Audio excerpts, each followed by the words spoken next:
Hello and welcome to the CFO Playbook podcast. My name's David McClelland. I'm a journalist and broadcaster. I cover business, technology, and leadership.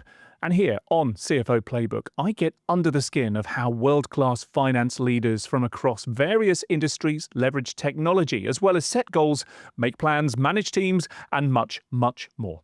Over the next couple of months on the CFO Playbook, we're giving 3 of our European listeners the opportunity to win a library of career-changing books, all hand-picked to help you lead with confidence and tackle today's challenges across finance, strategy, and business.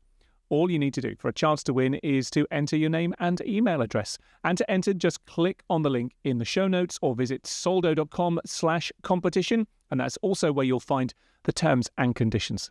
We'll announce the winners in October's episode. Good luck. And in today's episode, we're talking about finance leadership, transformation, and innovation in the complex but fascinating world of rail freight logistics. I think one thing I've come to understand, and I'm still learning, is the fact that when we start our careers, there's that energy, there's that drive. Each milestone is good to celebrate the wins, but there's that balance we need to bring into play. So sometimes you might move faster because it's that phase of life, and sometimes that journey slows, and there's that temptation to just settle where you are. Be the driver of your own locomotive on your career journey. Really like that. Thank you. A reminder that CFO Playbook is here every month with exclusive interviews and insights from world-class finance leaders. So do subscribe and listen back through our extensive back catalogue. Don't be afraid to get in touch, as many of you do. Your questions really do help to shape our shows. Right, let's meet today's guest. This episode of the CFO Playbook is brought to you by Soldo. Trusted by over 25,000 organizations across 31 countries, Soldo combines pre-programmed cards, an intuitive app, and a powerful management platform to replace manual processes with efficiency and control. To find out more or to book a demo, visit soldo.com.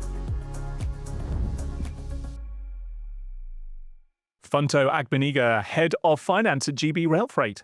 Thank you for joining us on CFO Playbook. Thanks for having me. I look forward to this engaging conversation. Tell us where you're joining from today and, well, what your work week has looked like so far. Well, I'm joining from Buckinghamshire in the UK. In terms of my week, well, it's been an interesting week. Interesting because I've had to juggle multiple hats in terms of reporting to the board and also looking at the forecast for the business and what the outlook looks like. Despite what many people might be telling us, it's still a really busy time of year right now. And what I want to chat about today is where you work, GB Railfreight, about your role as head of finance there, about the challenges of managing a complex logistics operation, and about innovation and transformation in the rail freight sector too. But first, though, I want to hear about your journey. How do you summarize your career in finance so far, Funto? My career journey started with KPMG in audits.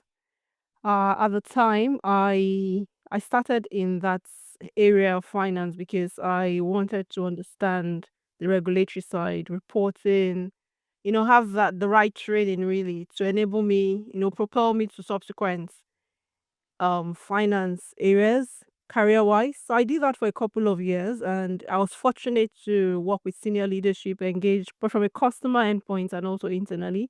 I would say that was a good foundation. And subsequent to that, I pivoted into industry. So, worked with in different industries, so FMCG with Unilever, and then moved on. And I'm passionate about, charity in terms of my personal time. So I worked for a number of years in that space and did a global transformation role. And then moved into strategy because I'm always I believe there's that bit in terms of looking forward, what's the big picture, and had that opportunity to do that and work with senior leadership to shape the journey of an IT business at the time. And then moved on from there and transitioned into rail. So I've been in rail for about 7 years now, and it's been an interesting journey because I've been fortunate to, see a finance function shaped from ground up, and also, work with established teams and senior leadership, and also the cross-functional functions to help shape the finance journey for the businesses. So that's been my career journey to date. You mentioned you started at KPMG and then Save the Children, Citizens Advice, BT, Unilever, to where you are right now. And we'll come on to where you are now, like you say, in a moment. Is there a line that joins, and I apologize for the kind of rail metaphors here, but is there a line that joins these quite diverse stops on your journey to where you are right now? You said you're passionate about strategy and also about charity as well. Is there something in common or something that you've been looking for that's led you on this line? Well, I'm an individual who is quite intentional. I would say that I lead from within. And so for every career change, I've always asked myself, does it still align with my purpose? Am I adding value? Do I still feel driven? Have I achieved what I've come here to do? And what does the next look for me? What does that look like? So I would say that every journey has been intentional. I joined KPMG to have that foundation. Subsequent, I think while there, I was able to tease out, okay, where is my passion? And I thought, okay, I like the commercial side, and I like engaging with beyond the data. What exactly is happening? How do we shape the journey, and what does the future look like? So I would say that it helped me pivot into the FMCG space at the time. And I think in the FMCG, I was fortunate to work with customers and also the business, and look at the production side of things, and what does that mean for us in terms of our pricing, our go to market strategy, and what should our launch in the market be, and how does that translate into our numbers. So I would say, my so that's been a common theme in terms of my journey, to say I do roles that are strategic and also operational, to say, how can we be strategic and also ensure that we have the right sustainable platforms operationally to enable us to do what we need to do. So hence why I moved into strategy. My strategy role, I worked with senior leadership to help shape finance and commercial to look beyond the numbers. What do our customers want? What do our senior stakeholders want? What should we reporting beyond the numbers? What insights are we sharing? And from a planning perspective, understanding our customers, our products, what should be our go-to-market strategy. And then I think in the non-for-profit space, you know, I was part of the global project to transform our ERP platform, and also from a people endpoint and our new markets we were setting up globally. What should we have in terms of our tools, the right people for the job, things. So those have been common themes across my journey today. Do you know, I think we've spoken with a number of finance leaders who exhibit the same trait that you've just described there, and it's taking control of your journey, because it's very, very, very easy for us to stay on that line and to go wherever the train is taking us. Again, no apologies for the train metaphors here, but finance leaders who have taken a moment to reflect and gone, actually, this is the direction, this is the itinerary, this is my timetable. They know when to change tracks, when to change stations and go on a different journey. Taking control of your career it's such an important thing to do, and not be railroaded into a career path that maybe doesn't quite fit with what your beliefs, what your principles are, as you describe. And I guess that takes us to the two stations where you've been most recently in rail safety and rail transport. A deliberate direction of travel for you, of course. What are the boxes inside you that these roles are now ticking for you in this kind of infrastructure space? Well, I am in terms of rail safety. That opportunity for me ticked boxes around one. I was opportune to, help set up a sustainable commercial finance function for the organization.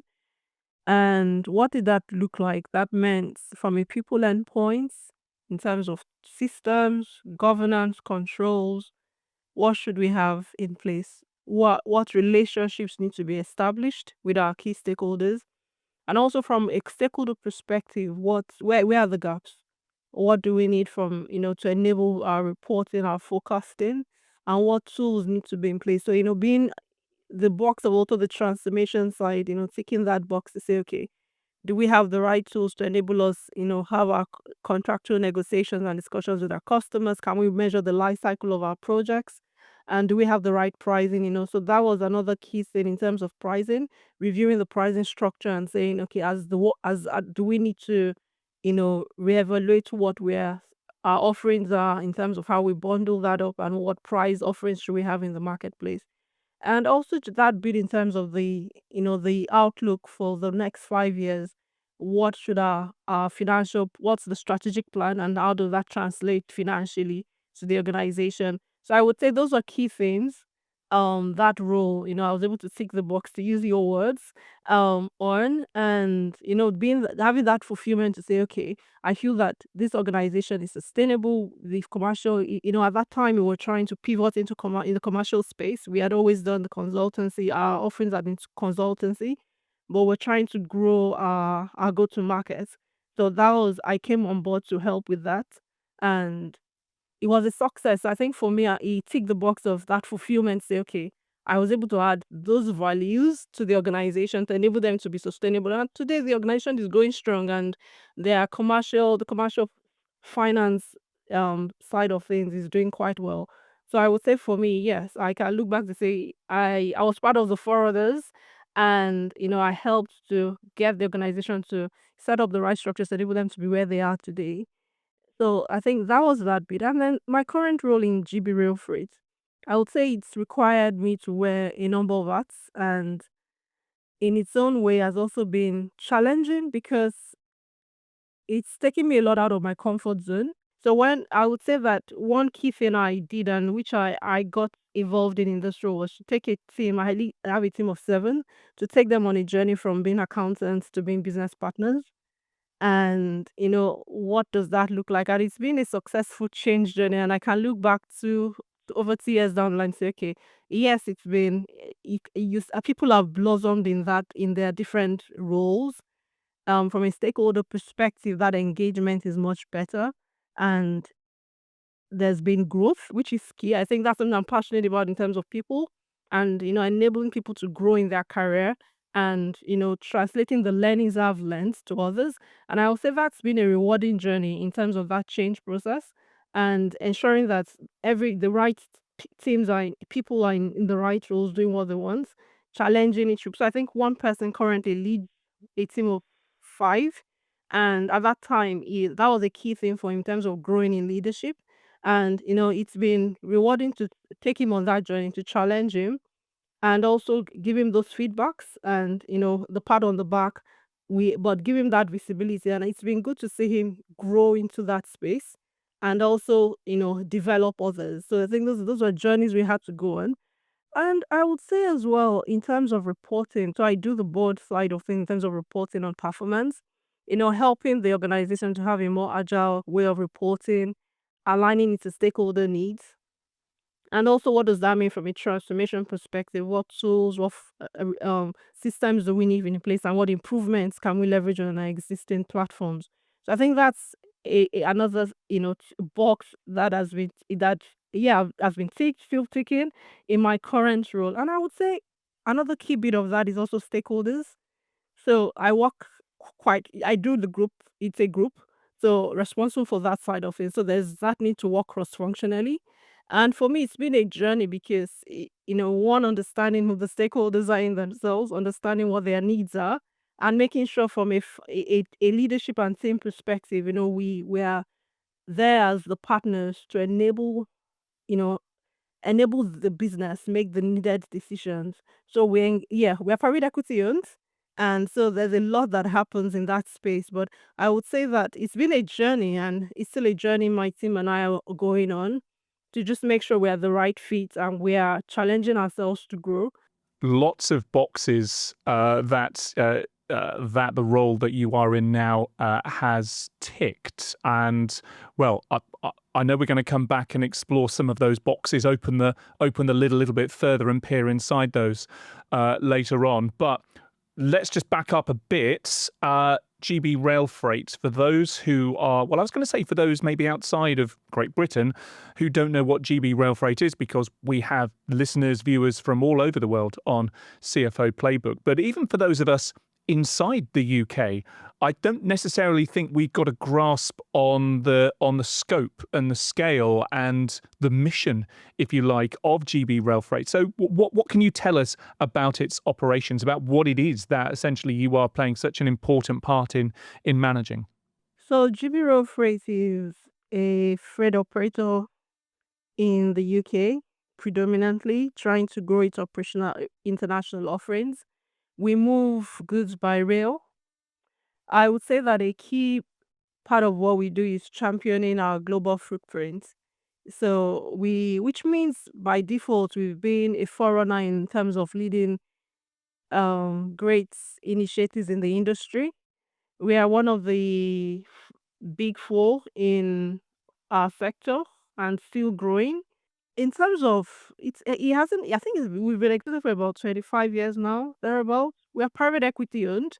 But I would say that one good thing about the organization is there's no dull day, and there's a lot happening, which means because we're growing, there are a lot of initiatives happening, and we have different segments. We move quite a lot of tons via rail in the UK and also for customers locally and also internationally. Yeah, I was looking at some recent reporting on your website. 1,300 plus workforce, more than 1,000 weekly train loads, more than 20% of the UK's rail freight, which is substantial. And for those outside of the UK, I think it's difficult to comprehend the extensive nature of the rail network in the UK. 100 locos, 1,000 wagons. It's a big operation that you've got there. In terms of then your role, and you've touched on a few areas here, how do you categorize what your main day-to-day responsibilities are as head of finance there? Is it a mix of operational reporting and so on and strategic, a balance between the two of them, or do you share out some of these different responsibilities amongst your peers and your reports and your management? Well, in terms of my role, I would say it's a balance. There's the operational side and also the strategic side of things. And that's shared amongst myself and my team. I believe that you do more and you grow when everyone is given an opportunity to add value, and we all work collaboratively for the greater good. So that's something that I rapid champion and also challenge people to give their best. But I would say in terms of how do we fit into this big picture, we are quite critical, I would say, to what the organization is there to do and our strategy. And we do this through a couple of ways. So firstly, we are key to our contractual side in terms of discussions and renegotiations or tenders with new or existing customers. And so that means that from the beginning of the process to the end, we are critical to that piece to understand what the opportunity looks like and what is the commercial team thinking about in terms of our go-to market. And we are there to either help define what that should look like financially or support that process. So we do both and do it quite well. And there's that bit in terms of the criticality in terms of what exactly are we going out to market with. Is that a reasonable, or are we giving too much away, or should we be challenging ourselves for that? So that's one thing. That's a key thing we do in that process.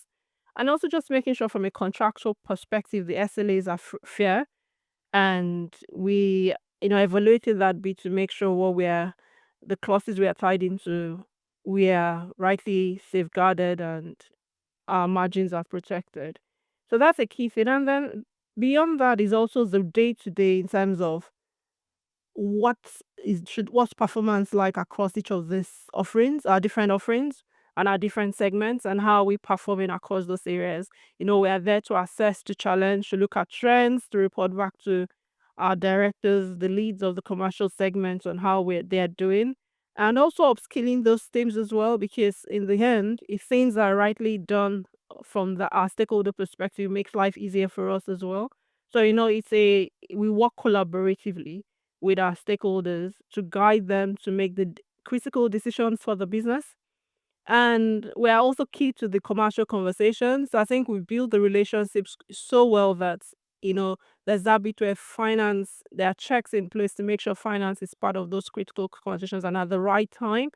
I would say yes, there are slippages. You'd have that with any business, but it's a journey we're still going on. But I think we've made good progress where that's concerned. There's a lot that is challenging at a business like GB Railfreight. One of those things is it's a really asset heavy business, isn't it? You've got a lot of big bits of metal rolling Mhm. around on infrastructure. We mentioned more than 100 locos, more than 1,000 wagons, and so on. And a lot of what you do at GB Railfreight as a business is reliant upon a rail infrastructure that you don't control. That's someone else's line, as it were. So, what challenges does that logistical complexity present to the business and to the finance team? All of those assets, the things that you can control, the things that you can't control, that is enough to take anyone out of their comfort zone, right? So I think it just takes me back to COVID, pre-COVID. I think which was a reality and is still a reality for some organizations in terms of, third party costs going through the roof and having to manage that. So I would say that that's something that, yeah, wasn't foreign to GB Railfreight.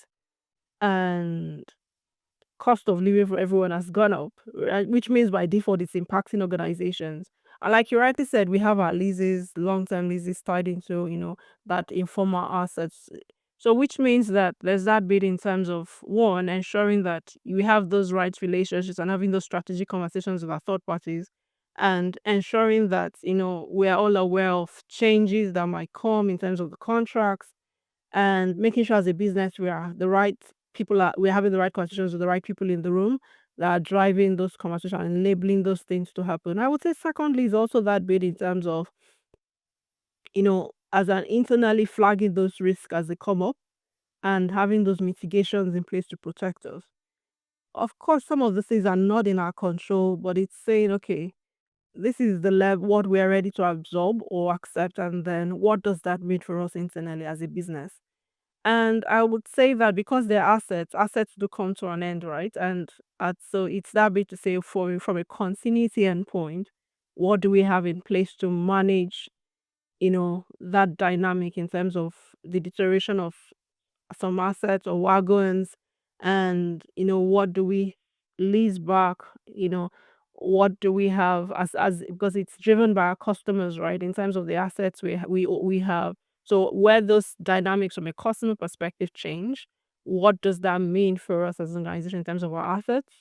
And where we have assets we need to redeploy, having those conversations internally to make sure that we're moving our assets around to manage the change in dynamic in customer and our operations. And aside from the operational aspects, what does innovation and transformation look like for you at GB Railfreight? Are you on a transformation journey at the moment? Many organizations, of course, are.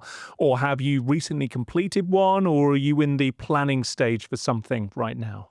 Well, I would say that transformation means different things for different teams, and that changes with time.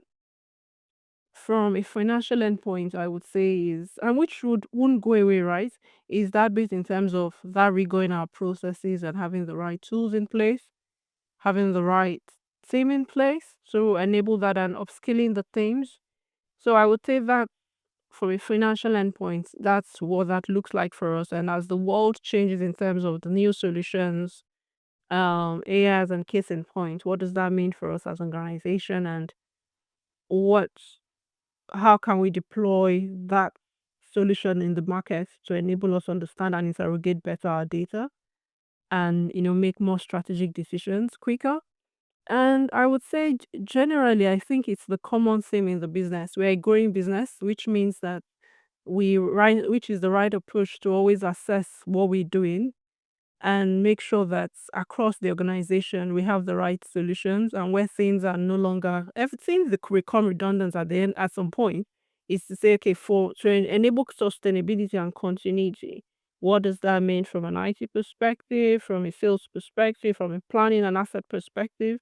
So I think those are conversations we all have in our different silos, but at the end of the day, working cross functionally to make sure that we're all tied into those conversations.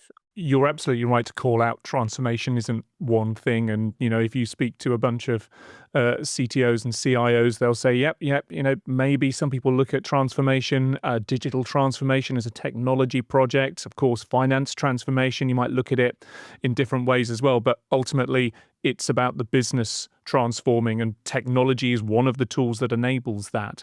You've led transformation initiatives at other companies that you've worked with. Is there an approach or a methodology or a philosophy even that you've found to be most helpful, most successful when helping organizations and finance teams on their transformation journeys? It's always about people, and transformation succeeds or fails on that basis. Get that bit right, and it makes things easier. I'm saying this from experience, and I think that's something I've come to understand, that whatever solution that is embedded in the business, it's people that would run with it. Something existed in the past, and as you go through that journey, it is the teams in place that would, go through the development requirements, gathering the testing, and the embedding of the solution in the business.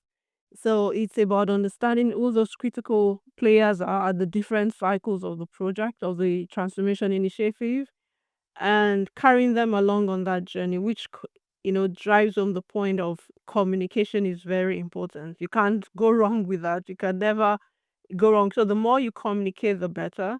And carrying people through that journey, and also managing the fatigue that comes through the change, because sometimes change doesn't happen immediately, and just making sure that see, people are also rewarded on the through the journey.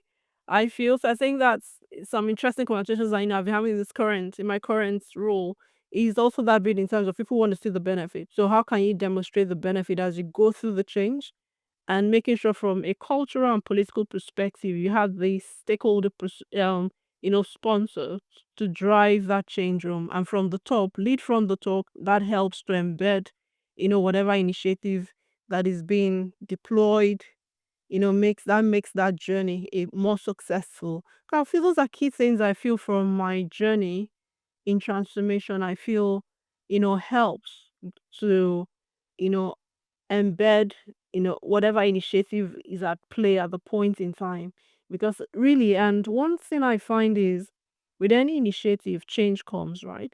And is that bit in terms of how do you manage that aspect of things. Change is difficult. Transformation is change, whichever way you skin it. And like you say, it's about managing people. And if you believe what the analysts tell us, then change, technology-driven change in particular, it's accelerating. We're experiencing faster cycles of change, and you only have to look at what's happened with AI in a very, very short space of time. But 3 years ago, as we're recording right now, ChatGPT wasn't a thing that anybody had really heard of. Yet now, generative AI, kind of sparked by that catalyst, it's everywhere. It's in organizations, and it's making change. It's making transformation, and it's impacting people, like you say. So helping those people on their journeys is so important. We talk about people, process, and technology, don't we? And making sure we've got the focus right on each one of those legs of the stool. There is a fourth that we've spoken about on the show as well, and that's data.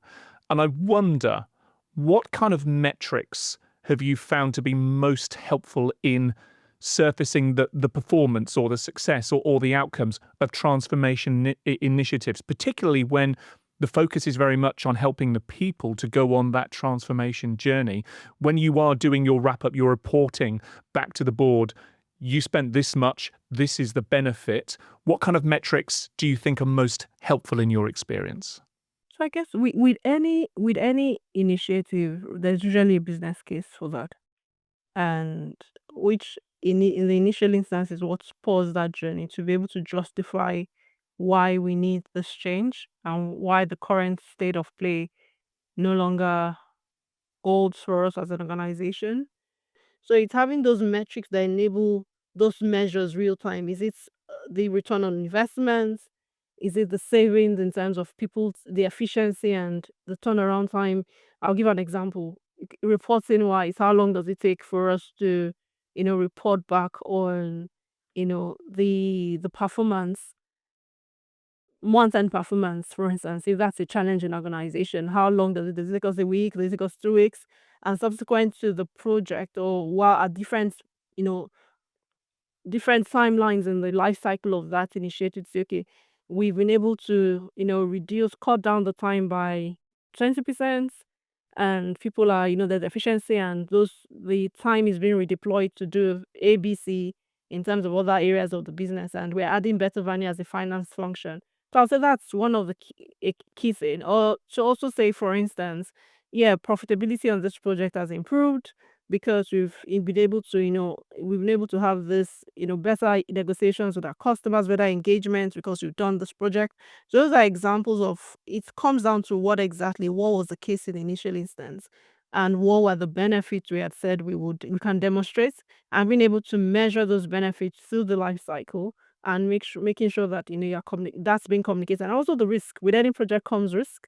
So I would say that is having those real flags in place to say as you have those communications, highlighting that real time so that agile decisions can be made if things need to be tweaked in terms of how an initial part of the project was going to be delivered or transformation, changing that real time and having those open conversations with the stakeholders or people leading the impact to say, okay, this is what it means for us going forward, and this is what's informed this change in the initial plan.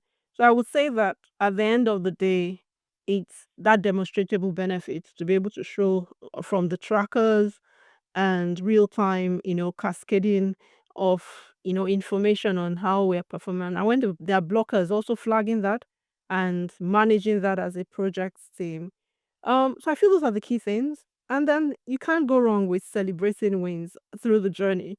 So which is quite key to make sure that we're taking time to, shout aloud about the benefits, the wins in the business, so that as a business we see what progress is being made, what benefits are being made, and it just helps to get the buying better.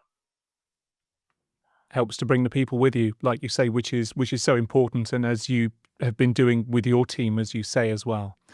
On transformation and innovation, it's not only about internal operations and efficiencies, productivity, and so on. It's also about investing in new products, services, capabilities to, I guess, level up what the business does for its customers. Now, I mentioned to a friend of mine, he's a rail transport expert, and I mentioned that I was speaking to someone from GB Railfreight. Jeff immediately mentioned an investment that you've been making into something called the Class 99 locomotive, which I understand is called the Flake.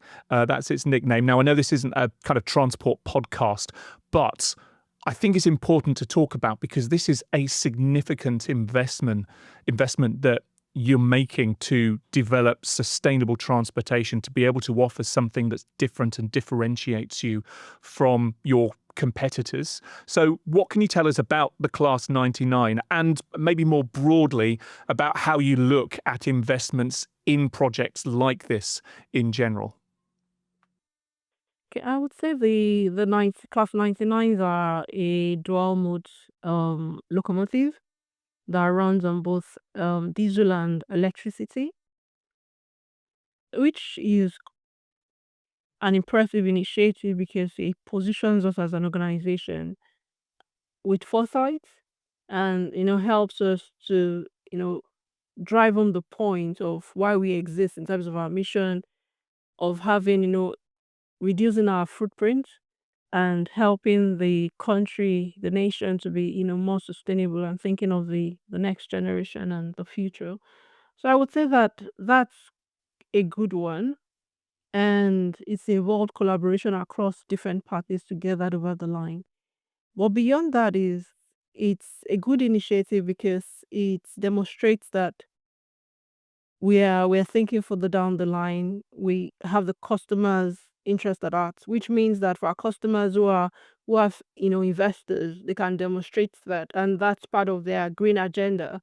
That helps, to say, okay, we are collaborating with GB Railfreight to drive this further home, and yeah, we are making strategic decisions that can help us where that's concerned. So I think we're having those real time conversations with our customers to enable those assets to be deployed. And I would say as an industry, it's also, I would say, challenging our competitors as well to go down, on a similar journey and, make those changes operationally and strategically in their operation. So it's good, yeah, to see us as a forerunner where that's concerned. When it comes to making the major business decisions, how do you and your CFO, Carl, typically divide the responsibilities, and how do you describe your day-to-day, week-to-week collaboration? I'll say that for any organization, it all rests on leadership, and which also in itself demonstrates the culture of the business. That there's that longevity in career. I say to people, and that's something we say internally, that it's a family. Yeah, a lot of people, yeah, you have a lot of people who have been there from the beginning and are still there today. And you've also had new people like me who have joined and are also on that journey. So I would say that it demonstrates the culture in terms of making sure that people are welcome. And beyond that is also growing in your career, and those opportunities are there.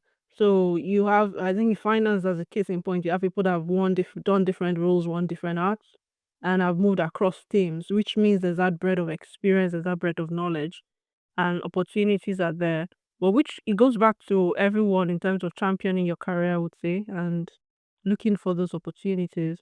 So I would say that from a leadership endpoint, you have the right leadership in place. And with any leadership, I think every situation requires different approaches. There's a time to roll up your sleeves, get into the details, and there's also the getting that balance right in terms of when do you need to be strategic and trust your team to do what needs to happen.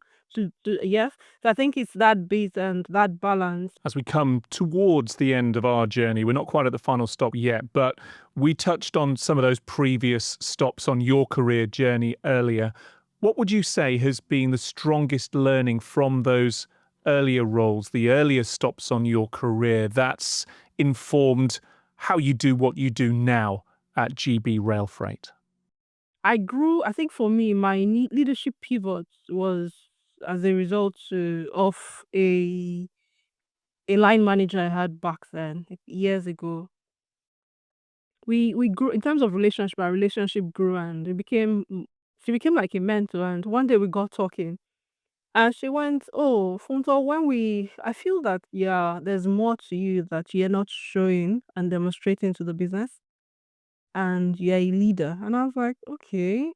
For me, that was quite surprising because I felt, okay, I just came on board to do a job. I feel I'm adding value, and that's it. But for me, it was a light bulb moment, and I didn't just leave that at it. I did something about it. Say, okay, so how can I improve on how I show up? And I'm still on my journey, I would say. But it was a defining moment because it helped me see that, come, there's more to you than this. You can add value actually, and you can also develop others. And so intentionally, what did I do? It meant that I started putting out myself there more, be try working on my visibility even better, and asking for more opportunities, challenging the leadership to say, okay, I can do this, I can do this, or I want to do this, and for me, I look back and I'm grateful I had that, and someone was ready to pour into me and also make me see that I can bring more value, I can add more value and also help others. And I would say that I intentionally do that with my team and with people that I come in contact with to just make sure I'm intentional and also challenge people to, look beyond the now. There's more to you, and help them, nurture them on that journey and go on that journey patiently with them. So I would say that and I don't give up on people. I would say I don't in this team I've had two people. One I had to go on a journey with, and I was like, see, just leave that person with me. We're gonna work together for a number of months and I'm gonna train this person up. And today the person is doing so well because I was patient enough because I knew that someone did that for me in the past. So I think for me that was one. And then secondly is also that bit around know the business, which echoes the change in finance. So I know I had a CFO back in the day, and I think one time we had a meeting together, and he gave some feedbacks to my line manager, and I was like, okay, I like to know more. Why did these feedbacks come? And I decided, okay, I'm going to set up a meeting with him. And we sat down together, and it was I think these are my observations from the meeting. And one thing I feel you need to improve on is know your business, know the business. I'm like, okay, what do you mean? And so we got talking, and for me, I thought, okay, there's value in that because the world of finance is changing, has changed, and there's more to finance beyond the numbers. If you're going to add value as a finance professional, whatever level you are in, you need to understand your stakeholders and the segment you're responsible for. And for me, I appreciated that back then, bit painful then, but I look back and that's something I've intentionally also done with my team. Say if you're supporting this segment, you need to understand and be able to speak their language. And that's something I, champion with my team. And I feel those were two defining moments for me professionally. And even beyond the professional angle, to just, make sure that you're into the details. Yeah, be that curiosity to say, I want to understand what exactly is happening. Why are the numbers like this? Or what are the key initiatives happening in the segment or in the business, broader, wider business. So those are key two stop gates, I would say. That's great to hear. And again, you mentioned again how active you are in developing your teams as well. A someone important in your professional journey earlier on said there's more to you than you realize, and that creates a sense of belief, and you understand how important that moment was to you, and you can give those moments to other people who are working alongside you and start a new journey for them as well. It's really important to hear that recognition. Thank you for sharing so much about your journey with us today. But before we finish our journey on CFO Playbook, we have a couple of quick questions that we ask all of our guests. And we speak with a wealth of finance leaders from around the world, from across many different industries. We hear so many unique insights and nuggets of knowledge, just as we have done today. And we thought, what if we had a virtual CFO Playbook into which each month we submit a new entry from a guest, a piece of advice that you were given, an experience that shaped you, or maybe just a tip that you've picked up along the way that you think might help fellow finance professionals? So, Funto, what would be your one contribution to the CFO Playbook? Interesting. I'm going to come from the non-finance perspective and say, don't settle. Why do I say that? I think one thing I've come to understand, and I'm still learning, is the fact that when we start our careers, there's that energy, there's that drive. Each milestone is good to celebrate the wins, but there's that balance we need to bring into play. So sometimes you might move faster because it's that phase of life, and sometimes that journey slows, and there's that temptation to just settle where you are. I think that's something I've been learning and having to consciously work on myself as I've gone on my career journeys, to make sure that you are nurturing that drive. You are going back and having those internal conversations to say, am I where I am, where I should be, and what value? And those critical assessments and lead from within, I would say, is what I would leave and add to the playbook. Because at the end of the day, organizations exist and they would always, there's that continuity. But I would say the organizations really, succeed or fail on the strength of the people. So be the leader of your own journey and make sure that you're nurturing yourself and settling differs in our different phases of life. So just making sure that balance is right as you go through your career journey. Be the driver of your own locomotive on your career journey. Really like that. Thank you. And then finally, at the end of all of our conversations here on CFO Playbook, we like to ask a parting question. We call it our showstopper question. And in this series of the show, we've been asking our guests to give us their reflection on a phrase. And this series, that phrase is progressive finance. So, Funto, what does progressive finance mean to you?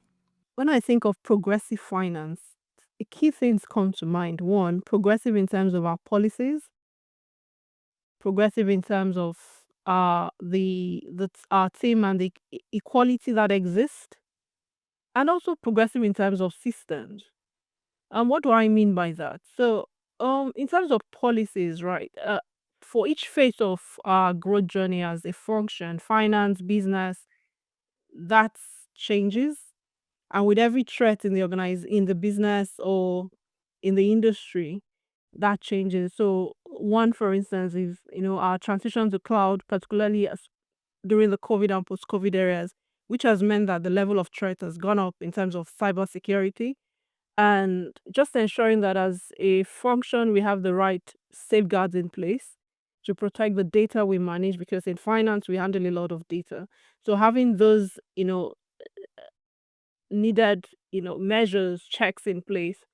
And what does that mean in terms of the governance, in terms of the lines of delegation, and what should that look like? Progressive also in terms of people. So I mentioned equality. So in the sector I'm in currently, we are quite heavily male focused. And one thing I would say GB Railfreight has been doing and is doing quite well, still working on, is that improving on representation. And because we've come to understand that, see, for our business to be sustainable and attractive to the younger generation, we need to rethink how we recruit, and ensuring that we have the right representation and in terms of talents and skills, and also social economic dynamics. So that's something we are intentional about, making sure we can attract women into to drive trains, which typically you find men doing, and challenging the status quo to say, see, women can do this as well, and making it attractive, I would say, to also the younger generation in terms of sustainability. And beyond that is also from a finance perspective to say, how can we make finance as a function attractive to the next generation, and what balance do we need to bring in? Before COVID, we all used to work in the office regardless of your location, you come into London. But that's changed now. And I would say finally, it's also progressive in terms of our systems. Our organization has grown rapidly, GB Railfreight. So it means that as a business, we've had to rapidly think of what tools and processes do we have. Is it right for us? And what does that mean in terms of change and our sustainability plans from a stakeholder perspective, and just making sure that real time we are leading from within in finance, and making sure that the right solutions are in place, or we can enhance what we have currently or what's out there that we can deploy and explore, leverage on to improve our offerings to our business stakeholders. So I would say that's what progressive finance looks like to me. It's amazing how many insights, two simple words, progressive finance, can inspire. Thank you very much for sharing that comprehensive response. So much to take away. Unfortunately, we have reached the last stop on our journey today. Thank you so much for joining us, Funto, here on the CFO Playbook. Yeah, thanks for having me. I've really enjoyed the time. And yeah, it's been great sharing insights and also learning from you. Yeah, I'm going away with some buzzwords. Well, that's very kind of you. Thank you again. Yeah, thank you. And don't forget to join us every month here on the CFO Playbook for more insights from finance leaders. But for now, from me, David McClelland, until next time, bye-bye.